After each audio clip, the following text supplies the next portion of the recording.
Quick disclaimer, this is me after recording this. I just want to let you know that I've been pretty tilted and you'll probably also notice my salt, but I want to let you know that these are just issues that have been messing with me for the greater part of the lifespan of Tekken 8 so far. I want this game to succeed and see it grow.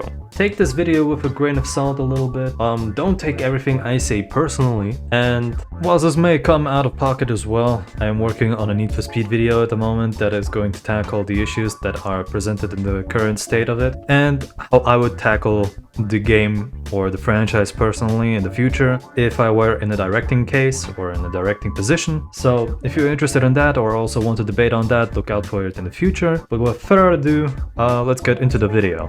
Alright, I just wanted to give a little review of Tekken 8 after it has been like two months almost ever since the game has come out. We've gotten two major patches, have fixed some bugs, adjusted characters, you know, balanced the game a little bit, although that is a bit for debate, to be honest. I feel that a lot of the characters that are currently in the roster certainly need to be adjusted even more, because some of their moves and some of their damage output is just bullshit at this point. And this might be just the salt talking out of me because I literally just hopped off from online, and yeah, I just want to get this off my chest. I've been wanting to make this video. I think I've announced it in the last unscripted one, where it's us talking about the DLC that might be coming, which I might do an update because a lot of people have also commented on what kind of characters they want to see, and I want to take the debate from there. But yeah, let's focus on Tekken 8 and what it offers in terms of content. You know, seen as one of the big threes, I feel like there is a specific standard that you need to uphold, and we'll take that into consideration as well. So let's start off with the story mode. Obviously the story mode, if you have not played it yet, spoiler, it feels incomplete at the end. It leaves us at the cliffhanger essentially, and Harada and the others have also mentioned that with the release of new DLC there will also be story expansion. So just think of it as like the base has already been put down, now we just wait for an actual ending or in continuation. This is probably going to be the course for the later duration of the game and its lifespan, so we'll see what happened there. But it's a good story mode, I liked it personally. I like where the direction of the story itself went, and also how it concluded at the end. In terms of offline, it offers you a lot in terms of accessibility. Obviously you have Tekken Ball, if that is a thing that you want to essentially have as like a party game. But there is also a competitive scene to that, which I haven't really looked into it.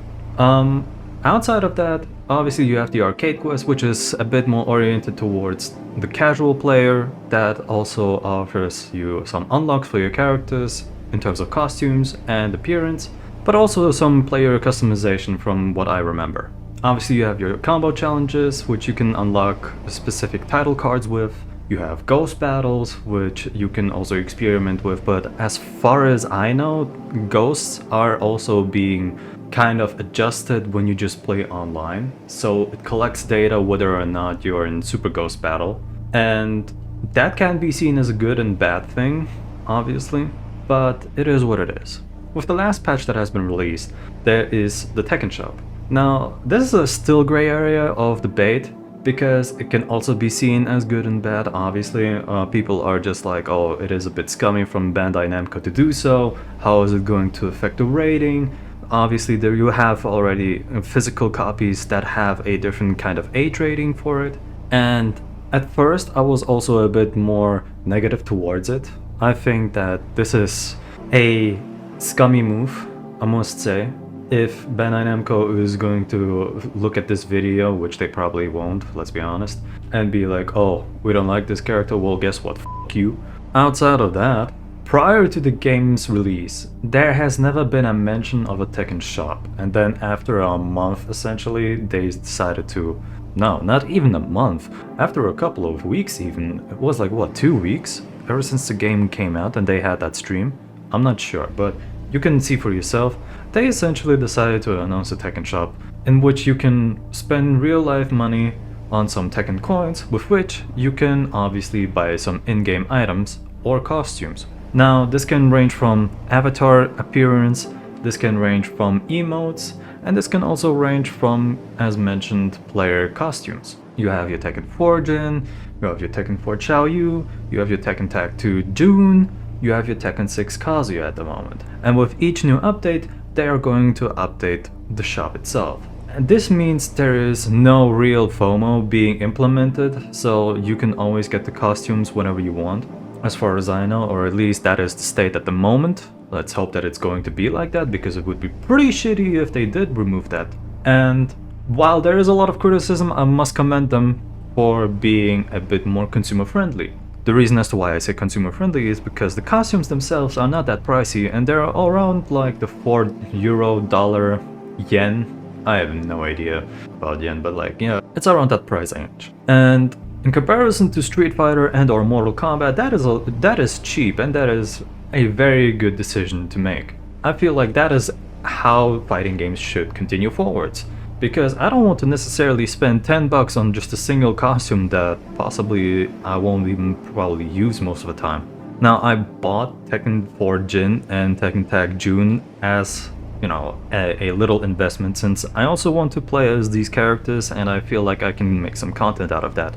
But you will have to decide for yourself whether or not you are going to buy these costumes or not. People have been doing surveys and they're like, yeah, I might just get it for my main character, or oh, I'm going to support the developers because I want to see how Tekken is going to grow and then evolve and all whatnot. We have gone pretty much over the entire offline mode ability that you could utilize. Obviously, you have your player versus player, player versus CPU, and CPU versus CPU, which is pretty much standard. That is pretty much it for the offline aspect of the game. And online is...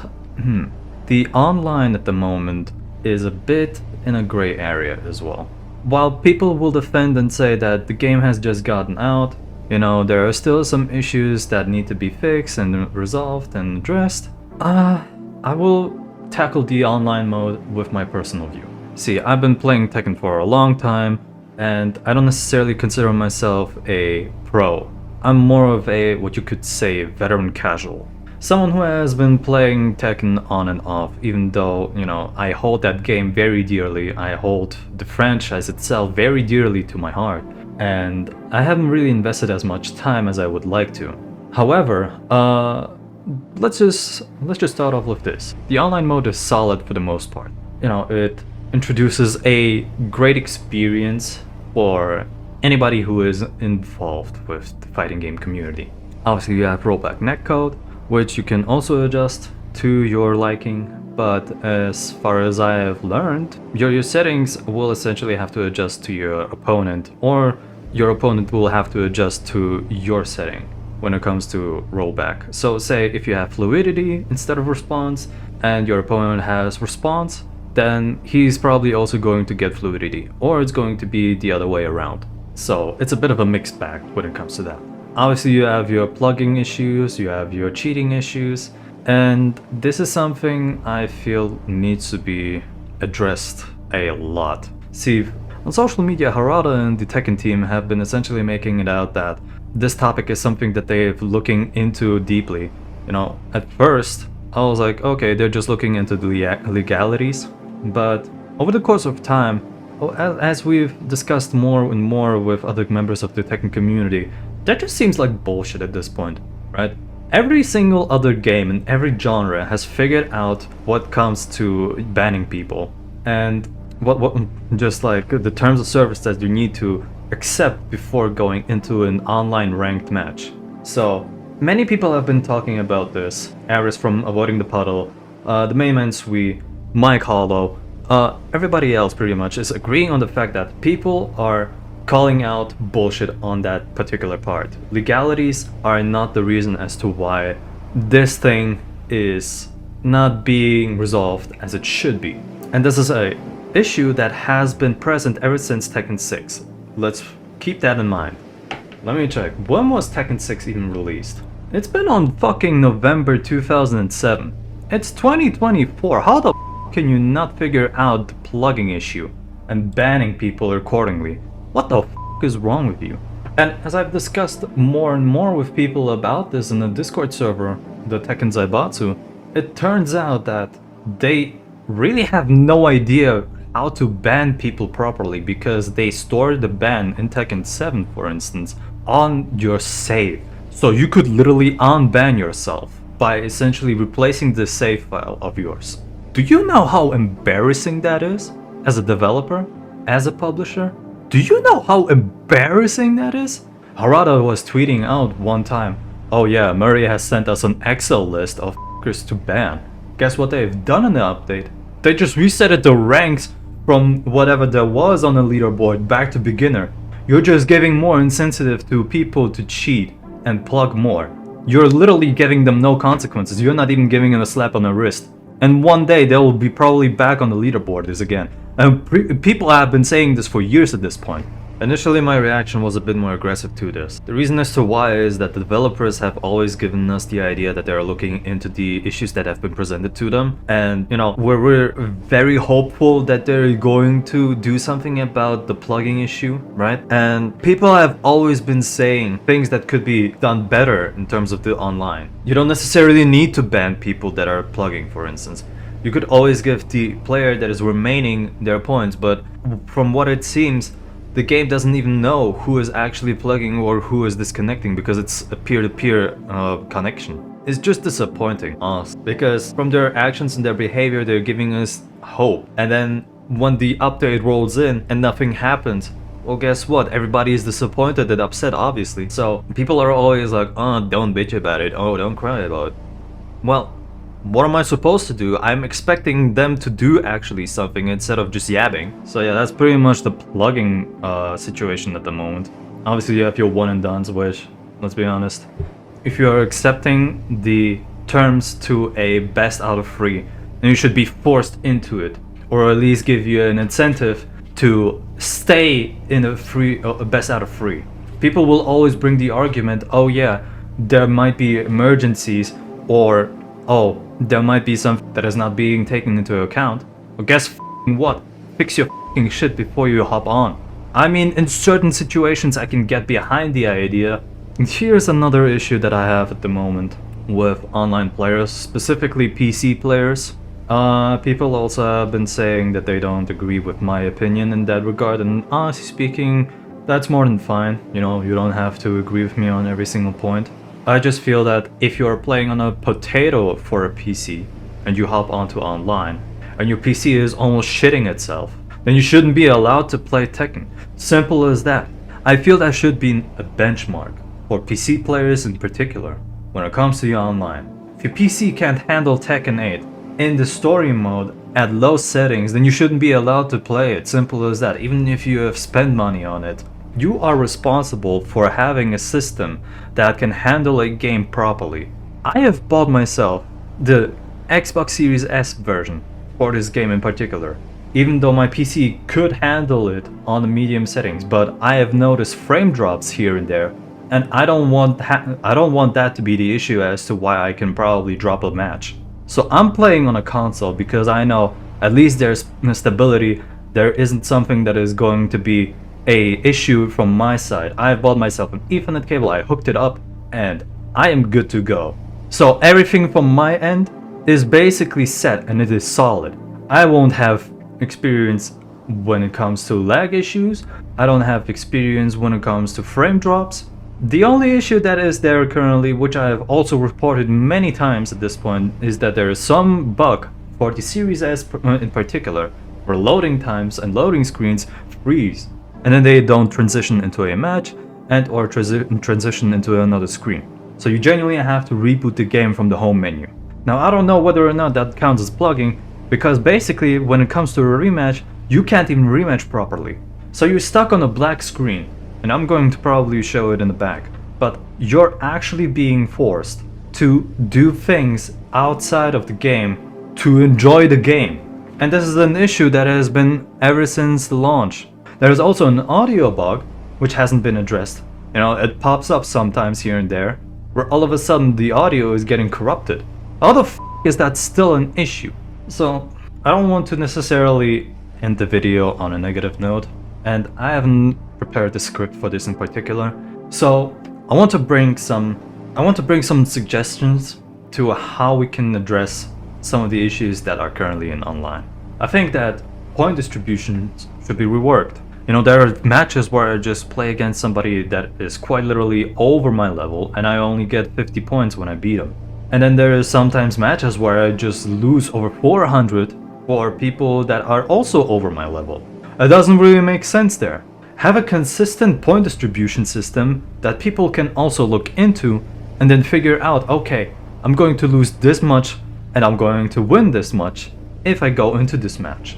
The disconnection rate should also be fixed at this point. Tekken 7 at launch had this figured out. How is it still an issue for almost after 2 months that Tekken 8 cannot show you the accurate disconnection rate of a player, whether that be on Wi-Fi or on Ethernet? I have yet to come across somebody else that has over 0.0% in terms of disconnection rate. How do you not address that issue from the get-go? This is the second patch that we have. People have been also saying Tekken prowess should actually pitch you against people that have the same amount of prowess already, because at the moment playing with a different character that is a lower tier in terms of rank or is seen as smurf. So with an elo system, for instance, you could always address that issue. You could pitch people of the same prowess, of the same knowledge, or like in a different rank system that so let's just say that there's a player that is currently on Fujin, but they decide to switch character that is currently on Eliminator or something, right? So pitch that Eliminator against people that are also Fujin rank. Outside of that, there's not much you can really talk about Tekken 8 at this point. You know, we still are awaiting Eddie to be released. You know, it's almost time that he's going to be put into public. You know, we are nearing April. We're almost at the half of March. So hopefully, and I genuinely hope that people are going to talk more about this. So here's where I went a little bit off into a bit of a rant where I addressed what Murray has said on social media regarding banning people and addressing pluggers and whatnot. Once again, my initial reaction was a bit more aggressive. I want to make sure that the message towards Murray and others from the Tekken development team, or at least the idea or the lesson for this situation in particular, is that don't make these kinds of posts, right? People are coming to you with issues. They're saying, listen, we don't like this. Please address this issue at the moment. This is a problem. Don't be like, oh, guess what? This is an Excel sheet. This is just a list of people that have been reported. Oh, you didn't actually think this is going to actually get them banned, right? Listen, that's not the point. That's not the point we're making. We expect you to do things. We don't expect you to do jokes. We don't expect an Excel sheet to be the reason as to why people getting banned. We expect consequences. Consequences for those that exploit these systems. Consequences for those that actually hurt your community, your player base. We expect consequences for you to jest and make jokes about this in a time like this, when this has been an issue for years at this point, is not very adequate. It's not very good. It's not the right time nor the right place to do so. Yeah, I feel like these kind of issues need to be addressed for the future going on for Tekken. You know, I love Tekken, I really do, but I can't handle this type of shit. You know, I have a scrub mentality, what people like to call scrub mentality, and I'm being honest with you, that's more than fine with me. You know, call me a scrub. Call me a scrub mentality. That's more than fine. I just get so annoyed when shit doesn't work like it's intended to be, when the game is literally freezing on me for no fucking reason, and I need to do things outside of the game to get it working properly again, when I expect it to run properly in the first place. And it's annoying me so much that I just turn it off and I don't want to touch it again. So, that's just me. Not everybody is like this. I just feel that these issues need to be resolved as soon as possible. You know, I really want this game to succeed. I want this game to grow, and I also want to introduce my friends to this game. But when I am being in a bad mood and try to pitch the idea to this game to others, I don't think that I'm going to be in a good position or present a good aspect of the game itself to my friends. So yeah. Please fix these issues. This is more of a short video. I'm sorry for getting salty. I'm a bit tilted. This doesn't excuse my behavior. I don't want to justify it, but I've just been emotionally invested into this game for a long time, and I want this game to succeed. So let me know how you feel about the current state of Tekken in the comment section below. I would like to also open up a debate on that, or a discussion.